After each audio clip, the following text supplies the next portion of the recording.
Thanks everybody for coming today. As you know, in Colorado, we not only have contaminated federal munitions and chemical sites, but we also have legacy mines on federal lands. And there's often questions of liability regarding the abandoned mine land, since many companies might have had those properties over the course of decades. Of course, a prime example of this is the Gold King mine, which we saw this summer. And this is what, you all saw this on the national news. This is what the Gold King mine looked like. This is what the Animas River looked like. Why those people are kayaking there, I don't know. but the Animas River was orange as it flowed down through Durango and down into New Mexico. And Cement Creek was also turned orange. So this is kind of the backdrop for the questions that I'm going to be asking today. I want to ask you, Mr. Stanislaus, if the EPA is going to be pursuing reimbursement from the companies that left these millions of gallons of contaminated water at Gold King Mine to pay for the remediation of the site. Yes. That's good news to hear. I'd like to kind of know if there were private owners, which there were, of that site and the adjoining mine, why was the EPA cleaning up the site in the first place?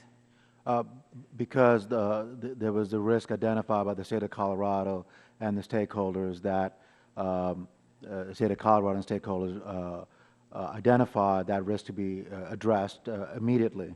Roughly about 330 million gallons on a yearly basis was going to the Animas River. And that's before it all came rushing out and turned the river orange. Now, that site was not listed on the Superfund National Priorities List, correct? That's right. What the National Priorities List does, it targets the cleanup of sites without viable responsibility orders, and it puts it in priority for funding. Is that right?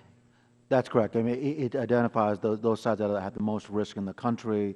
It also makes that site eligible for Superfund resources. And do you think the Gold King mine would be a candidate for the National Priorities List? There have been discussions, and I was just in Silverton last week at the invitation of local stakeholders to continue that conversation.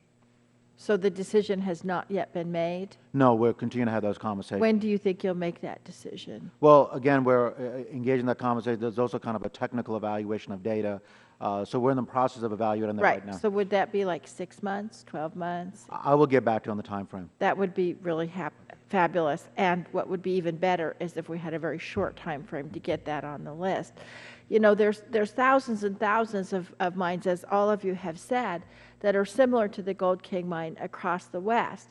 Mr. Gomez, in your testimony, you note that both the USDA and DOI have significant inventories of abandoned mine that could potentially pose threats to the health and the environment. Do either of these agencies have a system for prioritizing their most contaminated mines? As they go through the process of identifying the mines, and they're making their own assessments of it. But we didn't look specifically at that process. We were looking mainly at identification. Those are good questions that we can follow up with. I'd appreciate that, because it's my understanding that they actually don't have a priority list, and that would be really helpful. Gold King is the perfect example of a mine where everybody knew it needed to be cleaned up, but I think everybody could now stipulate that in hindsight, the preparation for the cleanup, the recognition of the seriousness of the problem was grossly underestimated.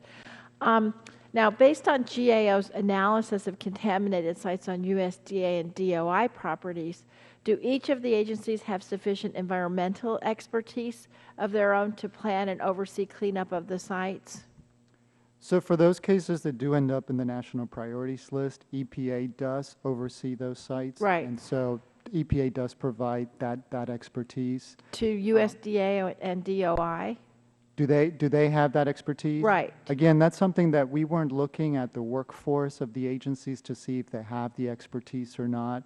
But as I said, for those sites that end up in the National Priorities List, EPA is doing the oversight. Okay. Now, I want to ask you, Mr. Stanislaus, it's my understanding that USDA and DOI don't want mines that were Superfund cleanup to be listed on the National Priorities List. Does that impede the EPA's ability to oversee and ensure proper cleanup at the sites? Yeah, our only ability to oversee sites are those sites that are on the national priorities list. Okay, so if they're not on that list, then we can't clean them That's up. So I guess, Mr. Gomez, I'd like you to supplement your testimony to see what, in fact, the position of those two agencies is putting their mine sites on that list. Okay, Would we the, can would do the that. gentlelady yield? I'd be for a happy sec? to. So we invited. Out of time. That's right. I'm the chairman. Yeah, seize control. We invited the Department of Interior to testify. They, in essence, said they wouldn't. They did say they would submit a statement for.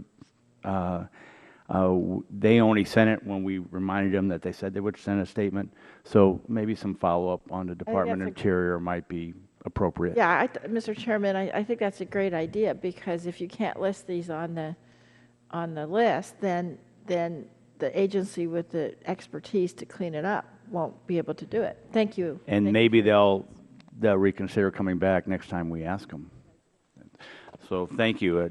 Now I'd like to recognize my colleague from North Carolina, Mr. Hudson, for 5 minutes.